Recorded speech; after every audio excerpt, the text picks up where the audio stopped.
Hare Nama eva kevalam, kalo nasteva gatiranyata. Hare Nama eva kevalam, kalo nasteva gatiranyata.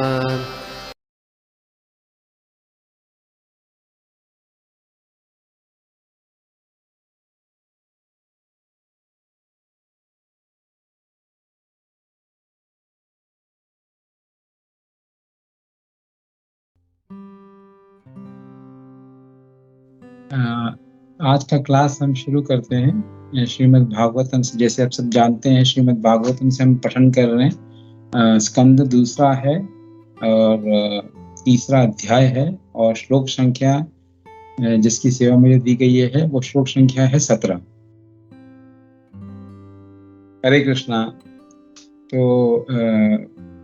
जैसे मैंने बताया, श्लोक संख्या दूसरे स्कंद के तीसरे अध्याय के 17वें श्लोक के ऊपर हम आज जो है अध्ययन करेंगे। तो श्लोक इस प्रकार से है। आयुर्हरति वै पुंसां बुद्ध्यम् अस्थं चयन् असौ तस्यार्थे यत क्षणो नीत उत्तम श्लोक वर्तया।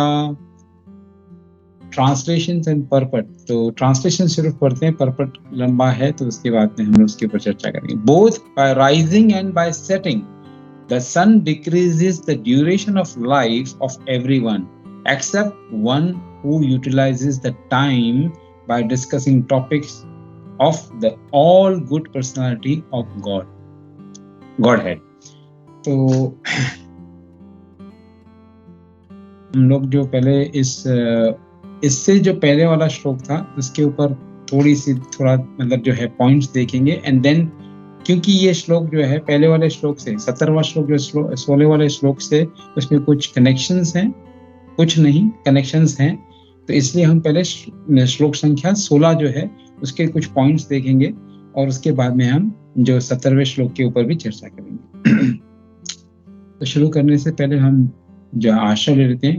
ओम नमो भगवते वासुदेवाय, ओम नमो भगवते वासुदेवाय, ओम नमो भगवते वासुदेवाय। नारायणं नमस्कृत्य नरं चैव नरोत्तमं देवीं सरस्वतीं व्यासं ततो जयमुदीरये।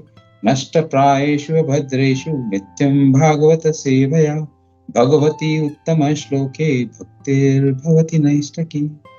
ओम ज्ञानतिमिरान्धस्य ज्ञानाञ्जनशलाकया चक्षुरुन्मीलितं तस्मै श्री चैतन्य मनोभीष्टं स्थापितं येन भूतले स्वयं रूपकदा मह्यं ददाति स्वपदां। नमो विष्णुपादाय कृष्णपृष्ठाय भूतले श्रीमते जयप्रकाश स्वामिने नमो आचार्यपादाय निताय पावदाय गौरवदां। नमो विष्णुपादाय कृष्णपृष्ठाय भूतले श्रीमते भक्ति वेदांत स्वामिने नमः। नमस्ते सारस्वते देवे गौरवाणी प्रचारिणे निर्विशेष शून्यवादी पाश्चात्य देश। जय श्री कृष्ण चैतन्य प्रभु नित्यानंदा श्री अद्वैत गदाधर श्रीवासादि गौर भक्त। हरे कृष्ण कृष्ण कृष्ण हरे हरे, हरे राम राम राम। तो हरे कृष्णा। तो जो पिछले जो श्लोक यानी श्लोक संख्या 16 श्लोक के अंदर बताया गया है, इसमें एक प्रश्न उठता है कि जो भक्त होते हैं उनके बीच में जो वार्तालाप होता है, उनके बीच में जो भी आदान प्रदान होता है, उसका असर, उनकी जो बातों का असर क्या होता है और वह ऐसे कैसे पॉसिबल है। तो श्रील प्रभुपाद उसी जो 16वें श्लोक के जो तात्पर्य के अंदर बताते हैं कि ऐसे डिस्कशंस होते हैं, उन डिस्कशंस के अंदर क्या होता है कि उससे क्या होता है, जो सुनने वाले हैं, जो श्रोता हैं, वो ऑटोमेटिकली भक्ति के साथ में कनेक्ट हो जाते हैं। तो Prabhupada here very clearly mentions in that translation in the purpose Srila Prabhupada mentions in the purport of Shloka 16 that hearing the discussion between the devotees induces the hearer. यानी अगर जो बात कर रहे हैं, दो भक्त जो हैं वो बातें जो कर रहे हैं, जिस विषय पे बातें कर रहे हैं, उसको सुनने से जो सुनने वाला है induces the hearer to automatically अपने आप attain the devotional stage of life.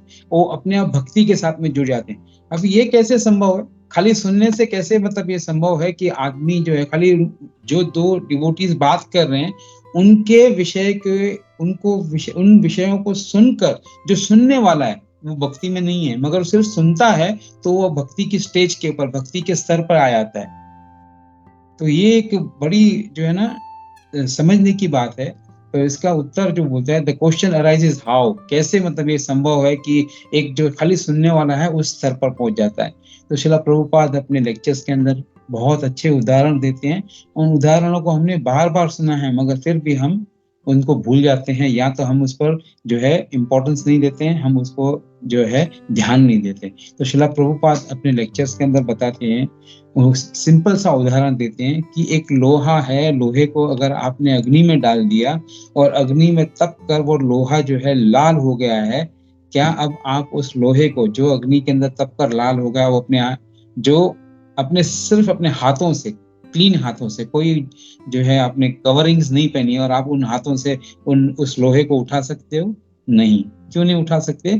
क्योंकि अब क्या हो गया है कि उस लोहे ने, जो लोहे की सलाख थी, उसने क्या किया है, उसने जो अग्नि के पूरे गुण थे वो उसने एक्सेप्ट कर लिए हैं, वो उसने ले लिए. तो अब वो लोहा स्वयं अग्नि बन गया है. उसको उठाकर आप कहीं पर भी टच कर दो तो वहां आग लग जाएगी. लोहे को आप किसी चिमटे से या किसी औजार से उठाओ और कहीं पर भी उसको टच कर दो तो वहां वो आग का काम करेगा. तो कहने का मतलब है, जब एक भौतिक वस्तु, दो भौतिक वस्तुएं हैं, अग्नि और लोहा, वो जब आपस में मिल जाते हैं तो लोहा जो है अग्नि के गुण पूर्ण रूप से ले लेता है. तो हम तो आध्यात्मिक वस्तु की बात कर रहे हैं, हम तो आध्यात्मिक विषयों की बात कर रहे हैं, हम तो आध्यात्मिक जो चर्चा हो रही है उसकी बात कर रहे हैं. तो ऐसा संभव क्यों नहीं हो सकता? 100% हो सकता है. तो हमको ये विश्वास होना चाहिए. तो श्रील प्रभुपाद बाद में उदाहरण देते हैं कि जब वृंदावन के अंदर पूतना गई थी, पूतना का ये उदाहरण है सब. तो पूतना जब गई थी तो पूतना का जो उसका ध्येय क्या था? उसका ध्येय था कि जितने भी वहां पर बच्चे हैं उन बच्चों को जहर, मतलब दूध के माध्यम से अपने स्तन पर जहर को लगाकर बच्चों को पिलाकर उन बच्चों को मार देती, ताकि इसमें अगर कृष्ण है तो कृष्ण भी उसकी भी मृत्यु हो जाएगी. मगर भगवान ने क्या किया? भगवान ने जब उनका स्तनपान किया तो भगवान ने न केवल जो दूध खींचा पर उनके साथ साथ उनका जो पूरा जहर भी खींच लिया और जो है उनकी सांस भी खींच ली. तो इस वजह से फिर भगवान, जैसे ही उन्होंने उनके जो होंठ थे, उन्होंने जब उनके स्तन को स्पर्श किया तो भगवान ने पूतना को क्या मतलब उनको क्या पोजीशन दी है? उनको दात्री, एक माता का पोजीशन दिया है पूतना को. उसी तरह उसी जो होंठों से, उन्हीं होंठों से जब भगवान श्री कृष्ण बांसुरी बजाते हैं तो उस बांसुरी में से जो पांचवा टोन, पांचवा नोट जो आता है, उससे ब्रह्मा जी को ज्ञान मिलता है और ब्रह्मा जी सृष्टि की रचना करते हैं. उन्हीं होठों से जब भगवान श्री कृष्ण जब जाते हैं वृंदावन से, हस्तिनापुर से जब द्वारका जाते हैं, तो द्वारका में जाकर वो क्या करते हैं? द्वारका में जब अंदर प्रवेश करने से पहले शंख की घोषणा करते हैं कि मेरा आगमन, मैं आ गया हूं. तो वहां के जो द्वारका वासी है वो जब आते हैं, वो आके उसका मतलब उनका सत्कार करने के लिए आ जाते हैं. तो भगवान जब शंख उठाते हैं और भगवान अपने जो उनके होंठ हैं वो भगवान के जो कमल की पंखुड़ियों की तरह गुलाबी हैं, और जो शंख है, पंचजन्य शंख है, वो पंचजन्य शंख कैसे हो जाता है? वो पंचजन्य शंख जो है सफेद, हंस की तरह सफेद है, मगर जैसे ही भगवान के होंठों से स्पर्श होता है उसका, तो पूरा शंख जो है गुलाबी यानी पिंक कलर का बन जाता है. तो ऐसे ही जब इन विषयों के, तो भगवान के जो विषय हैं, भगवान के जो टॉपिक्स हैं, उन विषयों के अंदर और भगवान के अंदर, स्वयं के अंदर कोई अंतर नहीं है. तो जब इन विषयों के बारे में चर्चा होती है, जो भक्त गण उन विषयों के, शुद्ध भक्त क्या करते हैं, शुद्ध भक्त और कोई भौतिक विषयों पे चर्चा नहीं करते। जब दो डिवोटीज आपस में बात करते हैं तो भगवान के विषयों के बारे में ही चर्चा करते हैं। तो उन वो जो साउंड है, वो ध्वनि जो है, उसमें इतनी पोटेंसी होती है क्योंकि भगवान के विषयों के ऊपर चर्चा हो रही है। तो ऑटोमेटिकली जो सुनने वाला होता है वो सुनकर वो इससे इतना प्रभावित हो जाता है, वो धीरे धीरे भक्ति के मार्ग, भक्ति के स्तर पर चला जाता है। तो श्रील प्रभुपाद कहते हैं, श्रील प्रभुपाद अपने लेक्चर्स के अंदर बताते हैं कि अगर कृष्ण के विषयों के बारे में अगर आप चर्चा करोगे तो आप कृष्णाइज्ड हो जाओगे। जैसा आयोडीन है, सॉल्ट में मिलने के बाद में क्या बोलते हैं कि ये तो आयोडाइज सॉल्ट है, तो वैसे ही ठीक भगवान के विषयों के बारे में, कृष्ण के विषयों के बारे में जब आप सुनोगे, कृष्ण के बारे में आप चर्चा करोगे तो आप भी कृष्णाइज्ड हो जाओगे, तो आप कृष्ण के साथ में जुड़ जाओगे। तो उसी तरह हम भक्ति के मार्ग पे चल सकते हैं। तो इसका प्रूफ क्या है?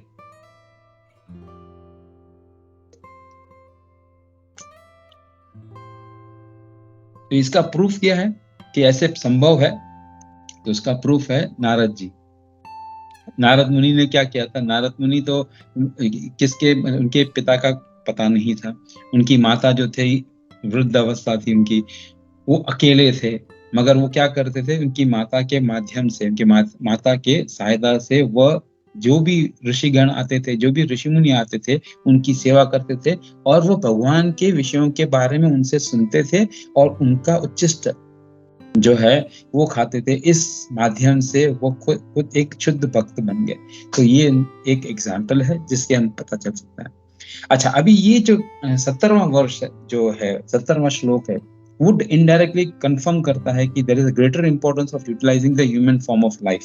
यहाँ पर बताते हैं कि जो मनुष्य जीवन हमको मिला है वो बहुत ही महत्वपूर्ण है, उसको हमको व्यय नहीं करना चाहिए। तो यहाँ पर जो श्लोक के अंदर शब्द आते हैं कि सनराइज और सनसेट, ये जब भी होता है, जब भी सूर्योदय और सूर्यास्त होता है तो हमारा एक दिन चला जाता है, और इस एक दिन के अंदर कितने क्षण हैं जो हमने गंवाए हैं, वो हम हजारों, करोड़ों, अरबों, दुनिया भर की सब जो है दौलत देने के बाद में भी हमको वो क्षण जो हम छूट चुके हैं, जो मिस कर चुके हैं, वो वापस नहीं आ सकते। तो श्रील प्रभुपाद यहाँ पर जो तात्पर्य के अंदर लिखते हैं, if such time is not properly utilise, अगर ऐसे ये जो समय है, जो हम पूरा सूर्योदय से लेकर सूर्यास्त तक का समय, अगर हम सही माने में उसका जो है उपयोग नहीं करते, for realising identification of spiritual values, हमको ये जानना है कि भौतिक जो विषय हैं, भौतिक चीजें हैं, उनको छोड़कर हमको आध्यात्मिक विषयों पर ध्यान देना चाहिए ताकि हम भगवत ज्ञान और भगवान को जान सकें। तो ये कौन दे सकता है? ये हमको इंफॉर्मेशन कौन दे सकता है? जो हमको मतलब भौतिक विषयों को छोड़ो और आध्यात्मिक विषयों को जोड़ो। तो ये हमको कौन दे सकता है? तो ये हमको गुरु दे सकता है। Who does that? गुरु और pure devotees, they do that. तो अभी यहाँ पर महत्वपूर्ण बात आती है कि गुरु की क्या आवश्यकता है। गुरु जो है वो आपको भौतिक विषयों से परे करेगा और आध्यात्मिक विषयों के साथ में आपको जोड़ेगा। तो गुरु के माध्यम से हम क्या सीख सकते हैं? तो गुरु के माध्यम से हम 6 चीजें सीख सकते हैं। वेरी इंपॉर्टेंट, बहुत महत्वपूर्ण बातें हैं। तो 6 महत्वपूर्ण बातें कौन सी हैं? तो गुरु से हम पहले तो हम वी लर्न फ्रॉम गुरु। तो ये 6 पहले मैं इनके टॉपिक्स बताता हूँ, फिर इसके बाद थोड़े टॉपिक्स जो हैं इन 6 विषयों के ऊपर हम 5 विषय हैं, इन 5 विषयों के ऊपर हम चर्चा करेंगे। और 6ठा विषय जो है वो ज्यादा डिटेल में है और बहुत सुंदर है। तो ये जो 6 विषय हैं जो गुरु के माध्यम से हम सीख सकते हैं, तो उसको कैसे मतलब समझाया गया है। तो वी लर्न, पहले आता है we learn from guru, we align मतलब हम जुड़ते हैं, we align with the help of guru, we connect, हम लोग भगवान के जो गुरु के माध्यम से हम कनेक्ट हो सकते हैं। और दूसरा आता है कि जो गुरु है वो हमारे हृदय के अंदर भक्ति का जो बीज है वो बोते हैं। उसके बाद में वो हमको मार्गदर्शन देते हैं, ये 5 पॉइंट है। और लास्ट है हमको नरिशमेंट मिलती है, हमको शक्ति मिलती है। तो ये 6 चीजें कैसे समझने की, जो उसको विस्तार से हम समझने का प्रयास करते हैं। तो पहले बात आती है लर्न।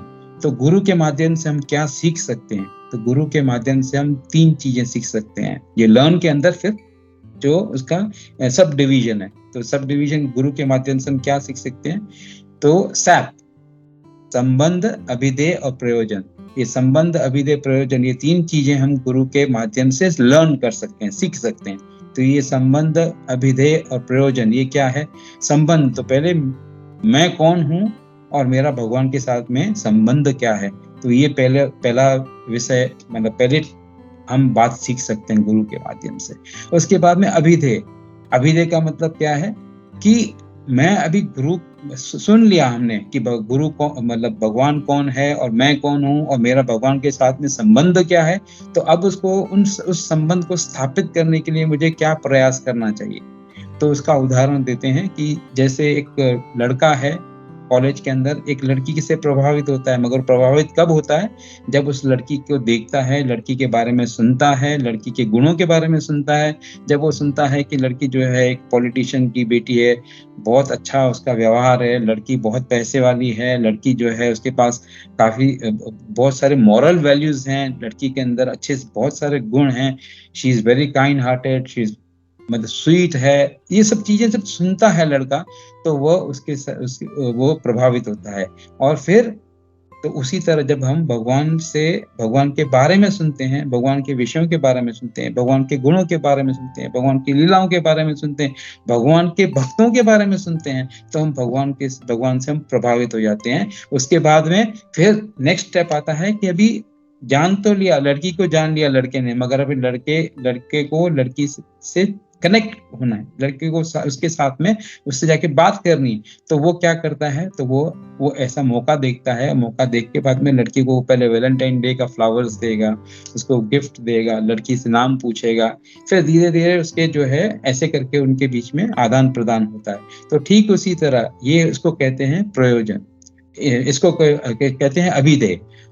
मतलब he is taking the step ahead, कि उसके साथ में संबंध तो पता चल गया कि मैं मेरा उसका संबंध क्या है, अभी मुझे अभिधेय, मुझे अभी प्रपोज करना है, अब मुझे भगवान से जाके मिलना है। तो भगवान को हम गिफ्ट देते हैं। तो हम भगवान को गिफ्ट कैसे देते हैं? भगवान को हम पूरे हृदय से हम भगवान को अर्पण करते हैं, पत्रम पुष्पम फलम तोयम, जैसे भगवत गीता के अंदर बताया गया है, विथ लव। तो जब ये हम देते हैं तो ये हमारा अभिधेय होगा, संबंध, अभिधेय। एंड लास्ट वन इज प्रयोजन। प्रयोजन का मतलब क्या है?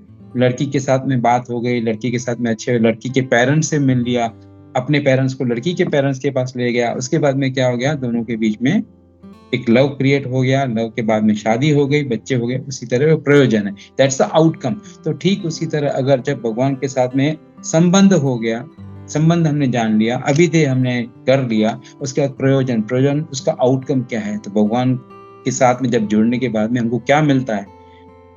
तो भगवान के साथ में मिलने के बाद में हमको भगवान का प्रेम मिलता है, जो सबसे महत्वपूर्ण और सबसे अल्टीमेट है। तो ये हो गया, ये हम सीखते हैं। ये किसके माध्यम से सीखते हैं? गुरु के माध्यम से। तो ये होगी पहले बात, लर्न। फिर अलाइन। जब हम गुरु के पास जाते हैं तो आपने देखा होगा कि अगर सपोज जो ये कारपेंटर्स होते हैं, कारपेंटर्स जब ये अपने वर्कशॉप में काम करते हैं तो बहुत सारा लकड़ी को जब काटते हैं, लकड़ी का भूसा होता है, लकड़ी का चूरा होता है, लकड़ी के चिप्स होते हैं, तो वो सब कचरा जमा हो जाता है। और जब ये काम करते हैं कारपेंटर्स तो बहुत सारी जो कीलें हैं, जो नेल्स हैं, वो इधर उधर पूरी बिखरी रहती है वर्कशॉप के अंदर। तो उसको अभी उन्होंने पूरा एक जगह पे जो है झाड़ू मारकर पूरा एक जगह पे सॉडस्ट और जो लकड़ी का पूरा जो भूसा है, चूरा है, वो सब एक जगह पे जमा किया। उसके अंदर नई कीलें हैं, बहुत सारी कीलें जो रखी थी और उसके अंदर मिक्स हो गई। अब इसको निकालने के लिए आसान तरीका क्या है?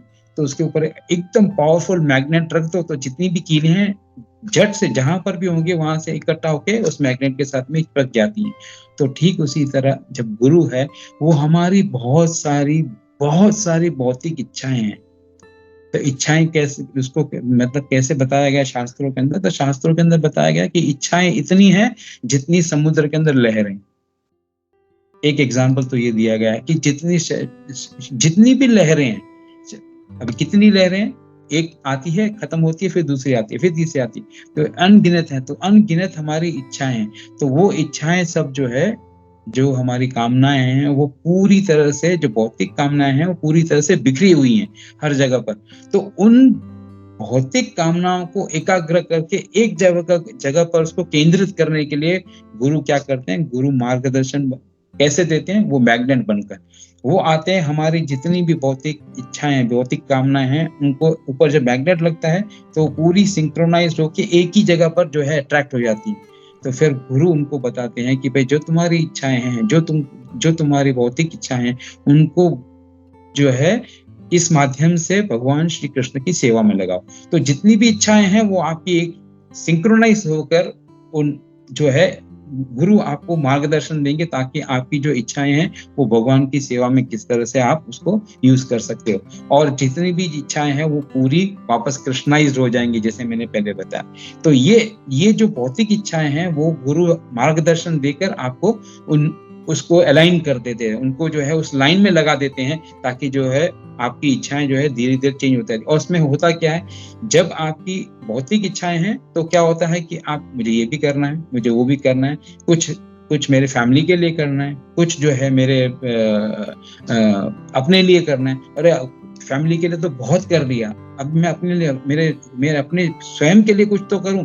उसके बाद में अरे मुझे मेरी सोसाइटी के लिए करना है, मेरे जो है कंट्री के लिए करना है, मेरे वर्ल्ड के लिए करना है। तो इतनी सारी हमारी जो इच्छाएं हैं वो पूरी तरह से ऐसे फैली हुई हैं। तो उन सभी को केंद्रित करके वो कहते हैं कि आप जो जितनी भी आपकी इच्छाएं हैं उनको पूर्ण रूप से भगवान की सेवा में लगाओ।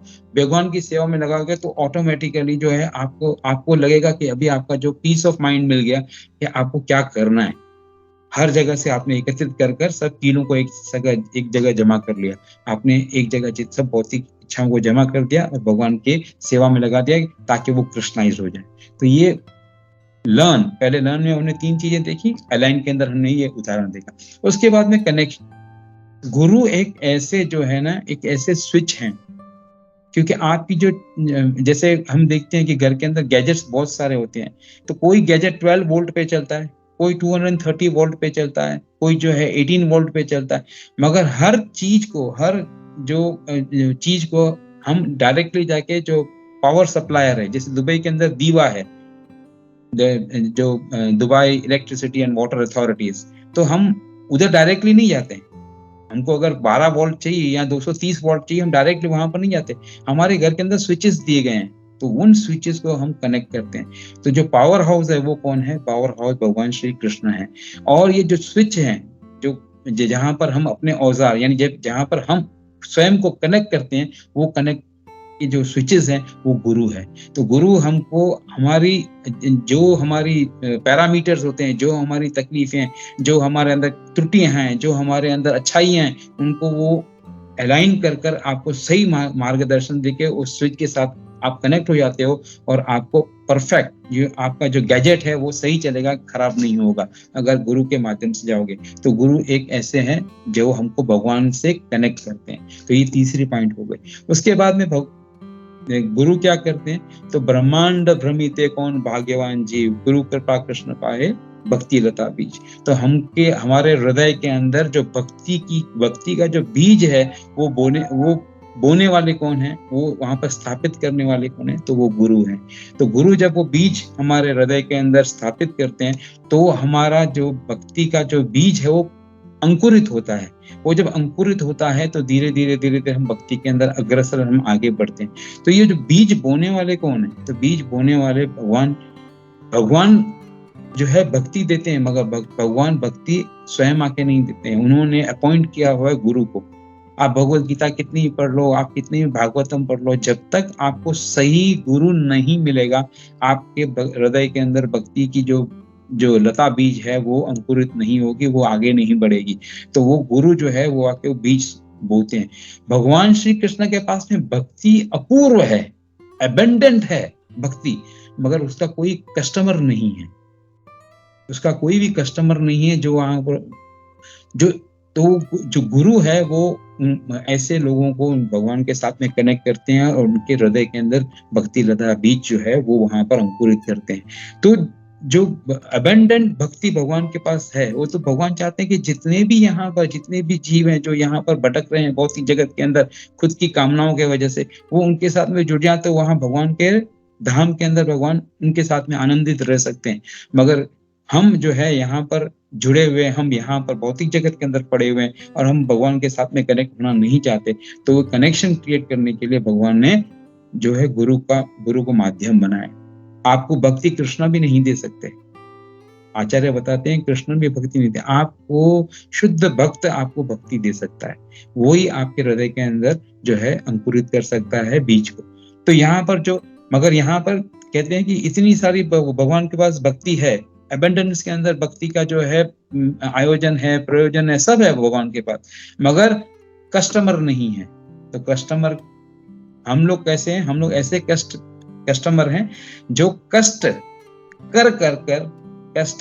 कर यहाँ पर इसी जगत के अंदर, भौतिक जगत के अंदर मर जाते हैं। तो कष्ट खा के हम मर जाते हैं, मगर भगवान से हम जुड़ते नहीं। तो ये जुड़ने का काम जो गुरु करते हैं। उसके बाद में आता है नीड डायरेक्शंस।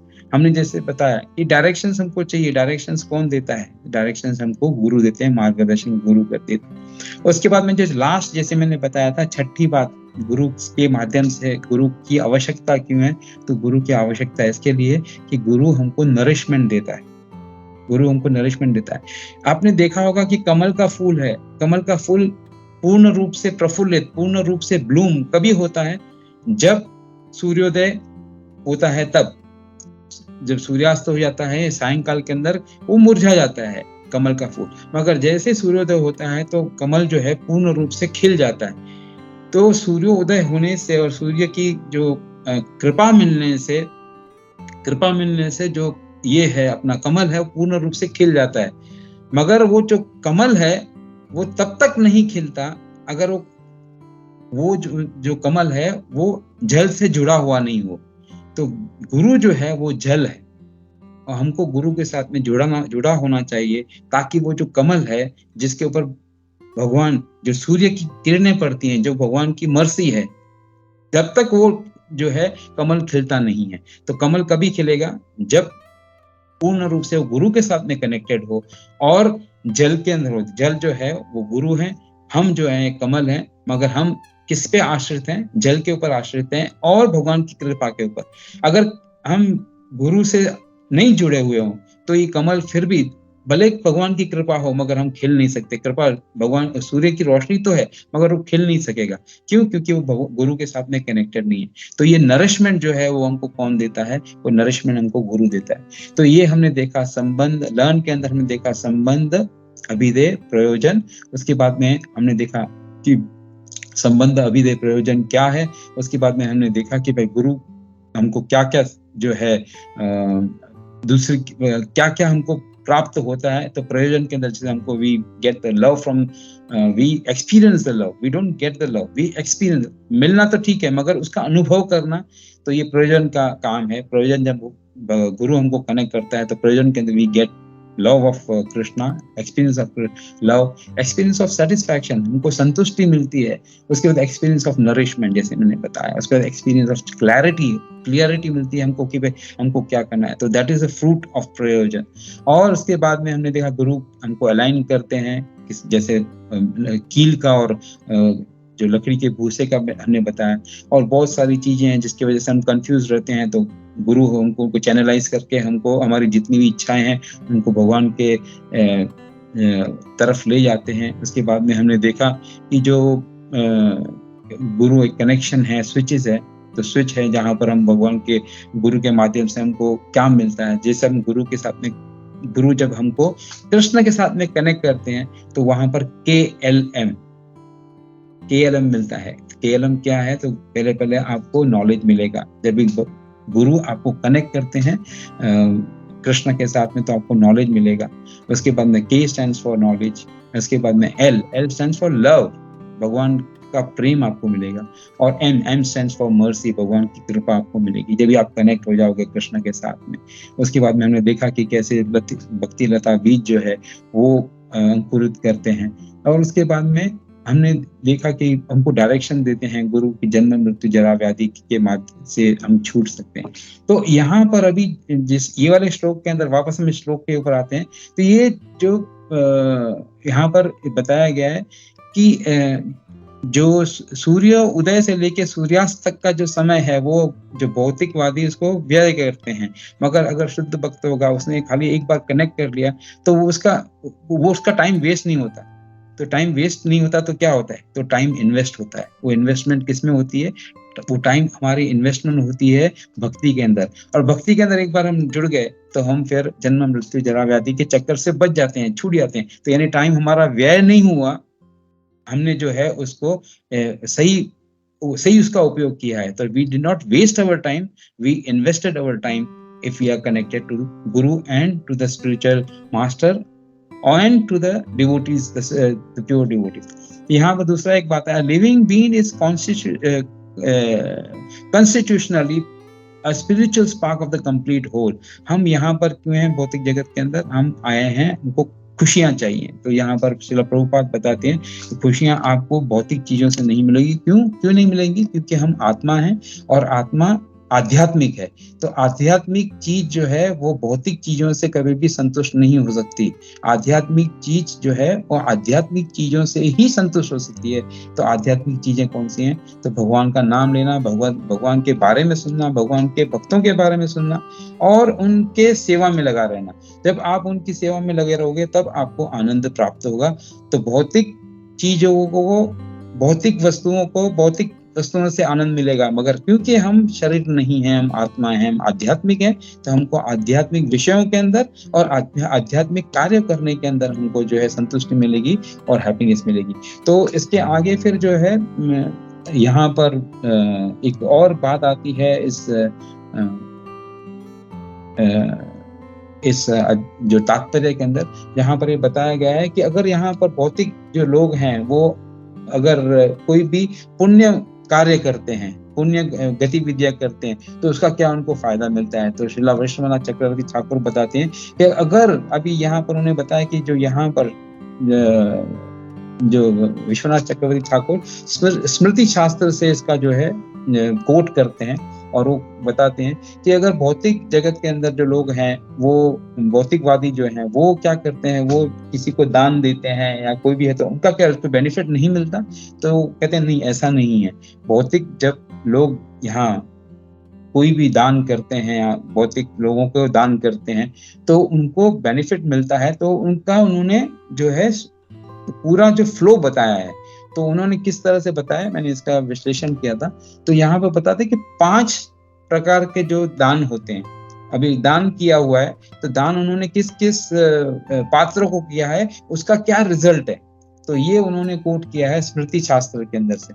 तो कहते हैं कि अगर आप किसी ने दान किया हुआ है, आपने चैरिटी दी हुई है, तो आपका जो बैंक बैलेंस, तो आपको उसका बैंक में क्रेडिट हो गया, आपको डेफिनेटली इसका बेनिफिट मिलेगा। तो किसको देना चाहिए, तो पहले बोलते कि पहले आपको तो ये जो such charity is recommended to be given to a Brahmin, तो पहले हमको ये ब्राह्मण को देना है, मतलब सही माने में इसको ब्राह्मण।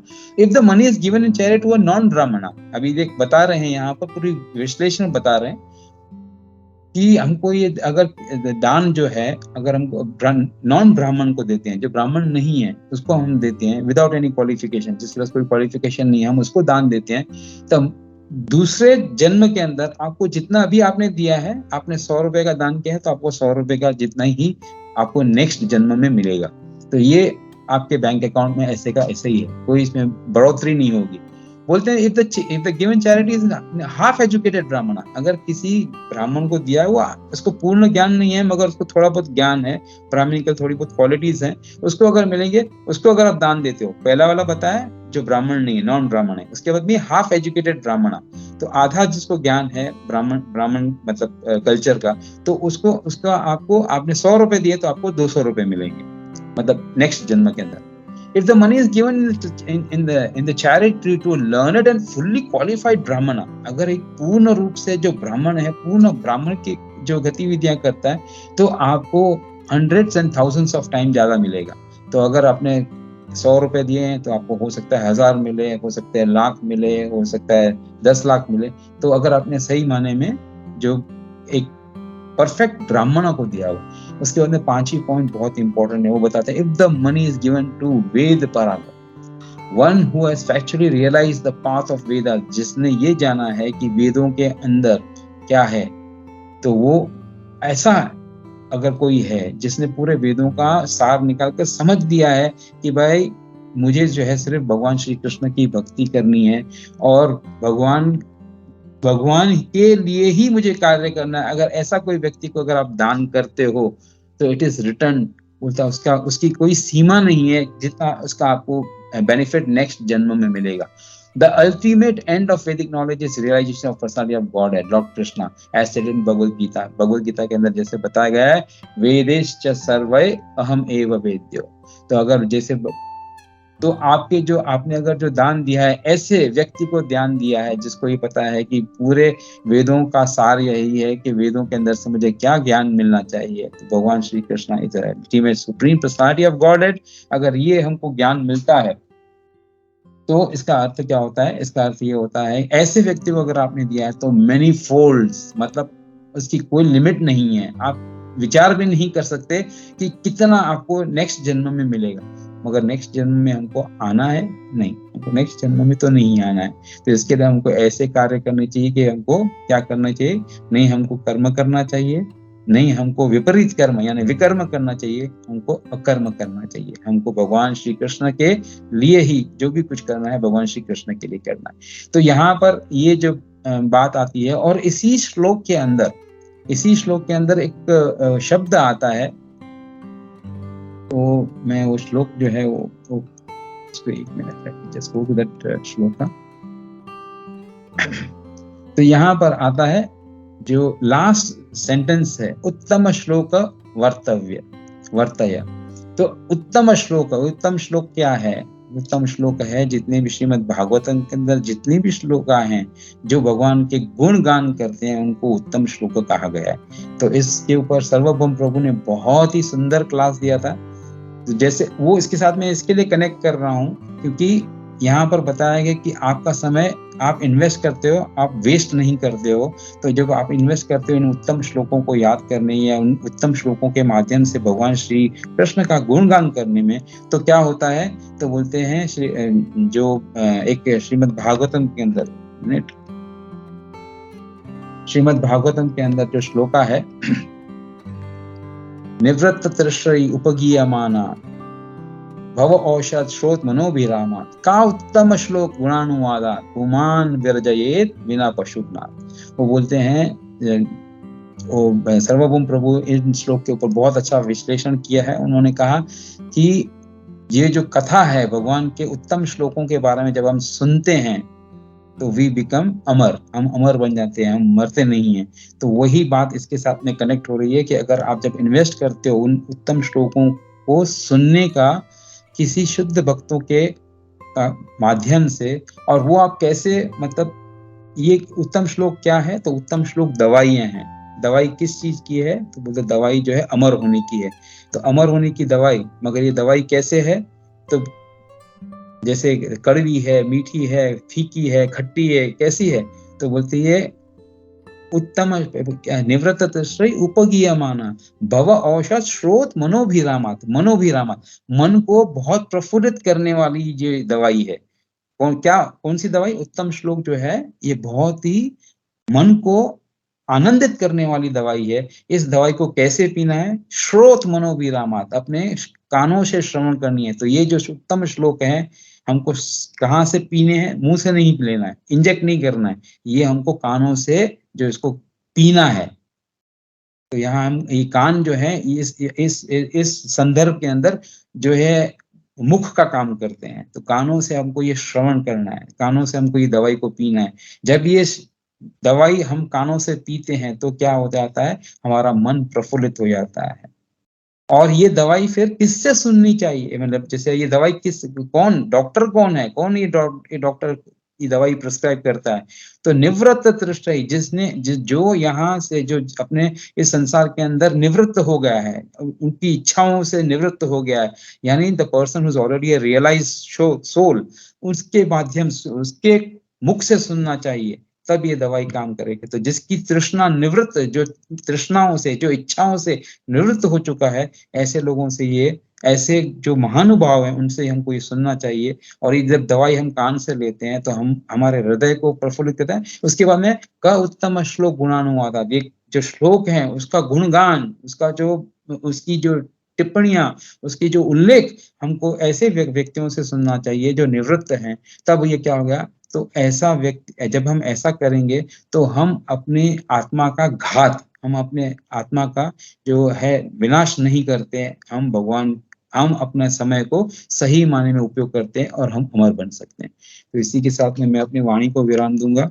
किसी को कोई प्रश्न है या कुछ पॉइंट्स ऐड करनी है तो प्लीज डू दैट। हरे कृष्णा, धन्यवाद।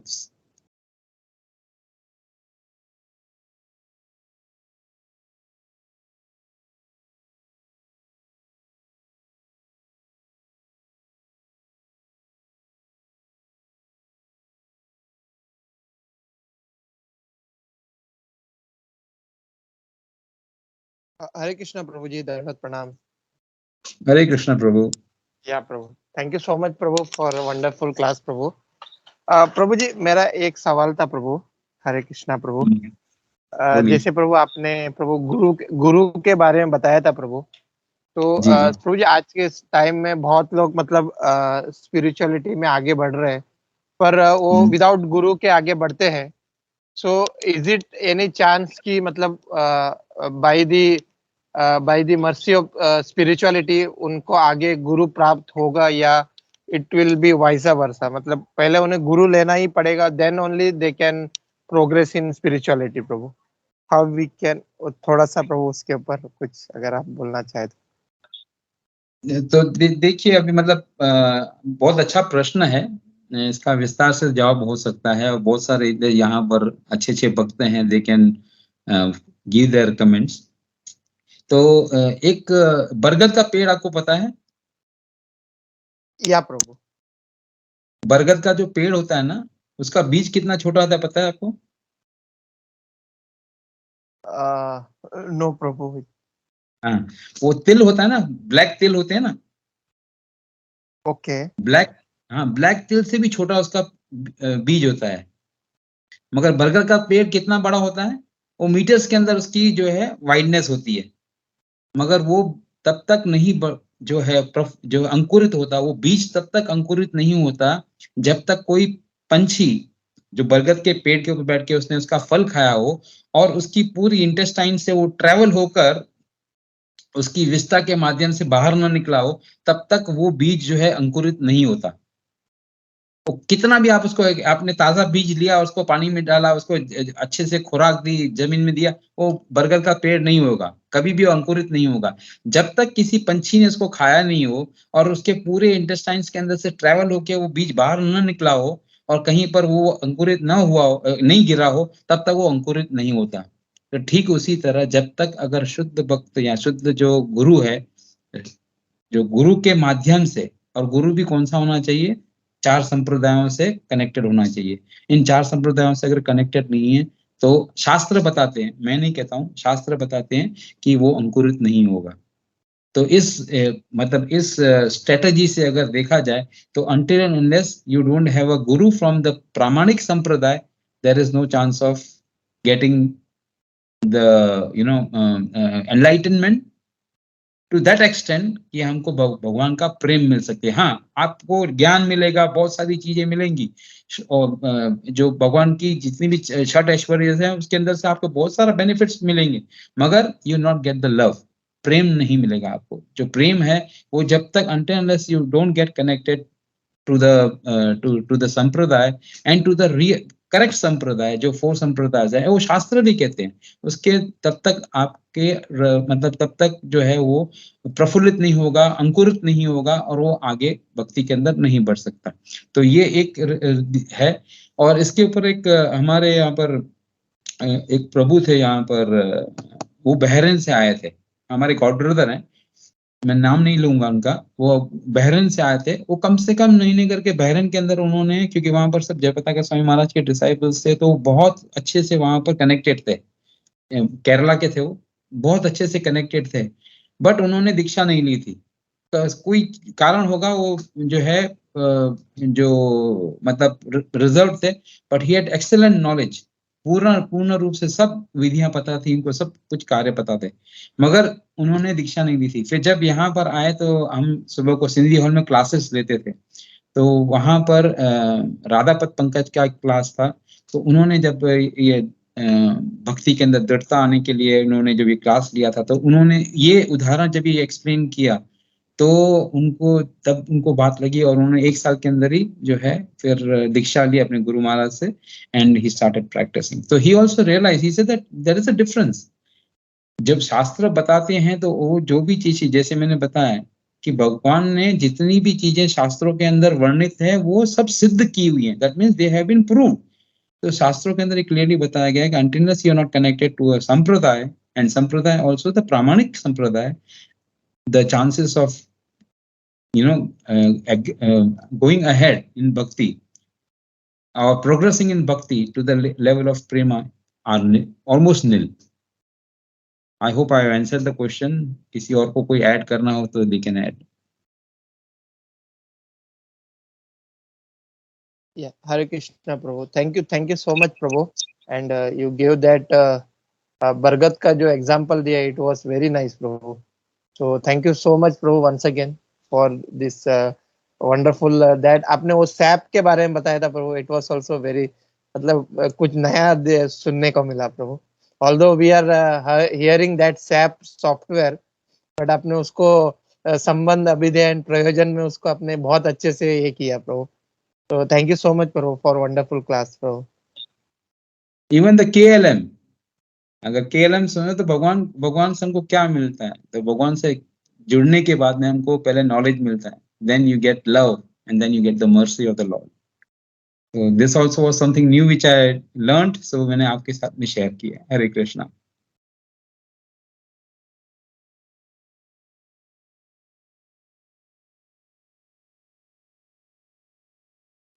हरे कृष्णा प्रभु जी, हरे दंडवत कृष्णा। प्रणाम। सॉरी सूरत माधव प्रभु जी, आप बोलिए। नहीं आप बोलिए प्रभु, सनातन थे प्रभु, प्लीज आप कंटिन्यू कीजिए। सूरत ओके, थैंक यू सूरत माधव प्रभु जी। उद्धव पृष्ठ प्रभु जी, बहुत बढ़िया क्लास था, एब्सोल्युटली। और एज यूजुअल जैसा आपका क्लास रहता है, हर एक चीज पे मतलब टेक्निकल लेवल पे जाके हर एक अक्षर को आप अच्छी तरह से, और वो एक्रोनिम जो आप यूज करके हर एक चीज का जो बताते हैं वो बढ़िया रहता है। सैप का प्रभु जी आपने एक बार पहले बोला था, मुझे याद है और वो तभी आपने बहुत एक एग्जांपल देके बहुत अच्छी तरह से तभी एक्सप्लेन किया था। बहुत अच्छा लगा था प्रभु जी। ओवरऑल मतलब आपका क्लास एज यूजुअल जैसा रहता है, बहुत बढ़िया था। Thank you very much Prabhu ji. Hare Krishna.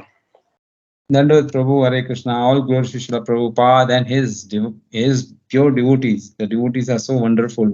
And Srila Prabhupada ने कहा है कि all my devotees are pure devotees. हरे कृष्णा। हरे कृष्णा।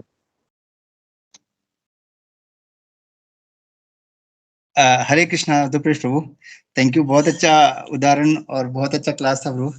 और वही, अगर if you do not want material energy to sap your energy, then वो संबंध अभी दे और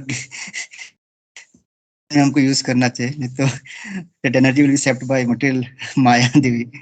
एंड सेकेंडली, ये जो अभी प्रभु जी ने पूछा कि इफ गुरु नहीं तो क्या हमको उसमें, तो जस्ट एक प्रभु जी ने एक अच्छा उदाहरण दिया था कि अगर जब आप शादी में जाते हो किसी के, तो एज अ गेस्ट जब आप जाओगे आपको खाना मिलेगा, आपको दूल्हा दूल्हे को मिलने को मिलेगा, लेकिन उनका जो अंदर जो एक ब्राइड रूम और एक ग्रूम रूम का जो रूम होता है उसमें आपको घुसने को नहीं मिलता, because you are not connected, आप जस्ट गेस्ट हो। तो आप खाना खाओ मस्त, उनका जो भी वो फंक्शन अटेंड करो, फिर आपको निकलना है वहां से, बट उनका जो मेन जो चीज है उसमें आपको इन्वॉल्वमेंट नहीं। तो उसी तरह से if you are not connected, हाँ so you not connected to guru, आप सत्संग में आओगे, सुनोगे, फिर आप निकल जाओगे, लेकिन जो एक्चुअल जो इंटीमेट जो ये है, मतलब लॉर्ड का पास टाइम, ये वो सब तभी आपका होगा जब आप एक्चुअली कनेक्ट हो जाओगे गुरु से। एंड उस तरह से उन्होंने अच्छा समझाया था, नहीं तो हम लोग भी बाराती की तरह आएंगे जाएंगे, but if you are connected to guru, we will be part of that family. फिर वहां पे अंदर क्या सोना लाया है, किसने कितना दहेज दिया है, सब हमको इन्फॉर्मेशन मिलेगा। अदरवाइज खाना अरे very nice, very nice example, very nice example. And वो वैसे भी बोलते हैं ना कि भाई अगर तुम गुरु नहीं है तो गुरु बिन ज्ञान नहीं मिलेगा आपको। गुरु आपको ज्ञान कैसे मिलेगा? गुरु बिन ज्ञान नहीं मिलेगा। ज्ञान मिलेगा भी तो आपको जो वो क्लैरिटी नहीं मिलेगी। तो एग्जाम्पल्स कितने सारे हैं ना, कूट श्लोक जैसे आता है तो उसके अंदर भी हमको कैसे पता चलता है कि तुमने पढ़ लिया, तुमने अपना दिमाग लगाया। और ऐसे तो बहुत सारे आपको मिलेंगे जो आपको बताएंगे कि इसका मतलब ये होता है, इसका मतलब होता है। तो इट इज वेग, क्लैरिटी नहीं है। और आप अगर अंधकूप का जो बताते हैं कि कोई अंधा आपको डायरेक्शन दे रहा है तो वो कहाँ ले जाएगा? वो खड्डे में गिरेगा तो आपको भी खड्डे में गिराएगा। तो इस वजह से हमको जो है एक जो ज्ञानवान ऐसे मतलब ज्ञानवान तो हो पर at the same time is a realised soul and he is connected. So when you're connected to the proper channel, definitely you go to a school. अगर आप अभी जैसे सूरत माधव अपने रामकृष्ण के लिए जो है कोई कॉलेज ढूंढेंगे तो he will not take a college anywhere. He will first see कि कौन सा अच्छा कॉलेज है, उसके रेपुटेशन क्या है, उसके अंदर परसेंटेज कितने हैं, उनके जो पासिंग परसेंटेज कितने हैं, कौन सी टीचर्स कैसे हैं, उनका बिहेवियर क्या है। तो ये सब चीजें हम पहले इन्वेस्टिगेट करते हैं। So don't take the Guru as cheap thing कि भाई ठीक है कोई भी चल जाएगा, ये 5 रुपए की चीज है, यूज करके इसको फेंक देना है, ऐसा नहीं है। When you are giving your पूरा, आप पूरा आत्मनिर्भर जो है आप उन गुरु के ऊपर होती हो। तो और ऐसे गुरु जब फिर अगर निकलते हैं, ढोंगी निकलते हैं, तो आपका जो फेथ शैटर्ड हो जाता है। तो वैसा नहीं करना चाहिए आपको। That is your choice. You have to first understand, connect, see, read, hear about the guru. और इसके लिए जो दीक्षा इतनी आसानी से नहीं मिलती है। देखो तो दूसरे संप्रदाय नहीं बोल सकता हूँ, दूसरे ऐसे बहुत सारे पंथ हैं जहाँ पर हाँ कुछ भी खाओ, कुछ भी पियो, नो प्रॉब्लम। दीक्षा जी हाँ आ जाओ, 150 रुपये उधर रजिस्टर कराओ और दीक्षा ले लो। ऐसे नहीं होता है। जो सही माने में सही कॉलेज चाहिए, सही यूनिवर्सिटी चाहिए, तो you have to do your homework first and then you should get connected. Hare Krishna.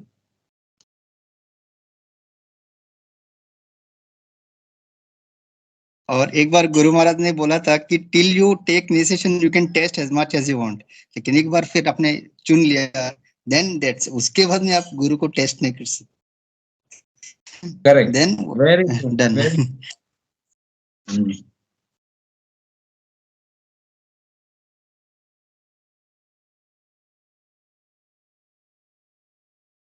हरे कृष्णा उद्धव प्रभु, बहुत सुंदर क्लास था, बहुत अच्छे अच्छे पॉइंट सुनने मिले।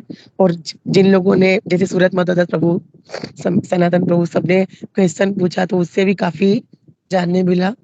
Thank you so much. और और किसी का कुछ पॉइंट्स नहीं होंगे या कुछ क्वेश्चन के सब क्लियर हो गया होगा तो उद्धव प्रभु को सेवा भी है, तो हम नरसिंह आरती भी लेंगे और प्रेयर्स भी लेंगे।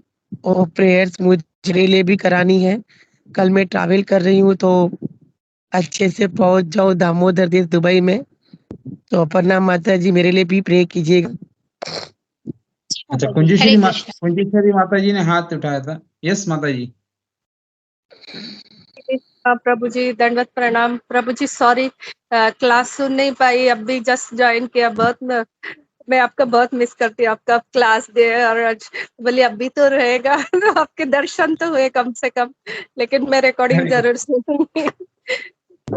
हरे कृष्णा। थैंक यू माता जी। हरे कृष्णा। दंडवत माता जी।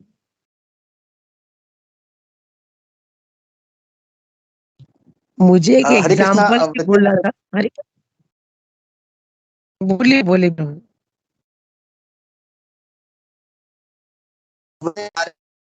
प्रभु जी ने कुछ मिस नहीं किया ना माता जी? हाँ, वो कल पॉइंट सब लिखा ही रात को उसने। कल रात को मैं सोया नहीं, मेरी आंखों से नहीं लग रहा आपको। एक पॉइंट उन्होंने नहीं बोला, गुरु के बिना गति नहीं होती हमारी।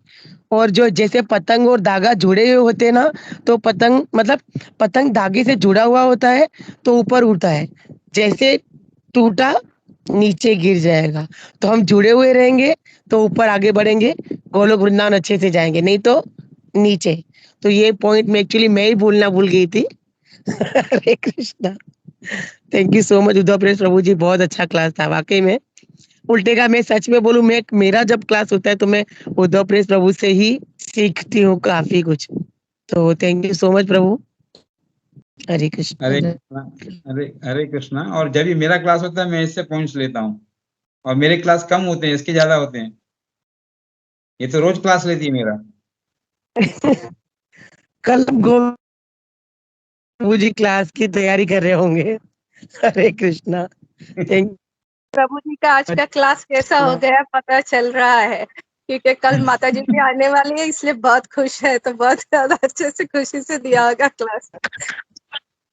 माता जी आपने कुछ उल्टा ही माता बोल जी दिया। ने किक्सर मार दी। प्रभु तो भूल गए थे, मुझे और मैंने प्रेयर्स का बोला तभी याद आया। हरे कृष्ण। यस माता जी, सुजाता माता जी। हरे कृष्ण प्रभु जी, दंडवत प्रणाम प्रभु जी। आपका क्लास बहुत बहुत सुंदर रहता है प्रभु जी। आप जो शॉर्टकट बताते हो बहुत अच्छा लगता है प्रभु जी। जब भी मैं BMW देखती हूँ ना प्रभु जी, फर्स्ट आपका ही याद आता है मुझे। हरे कृष्णा, दंडवत प्रणाम। हरे कृष्णा।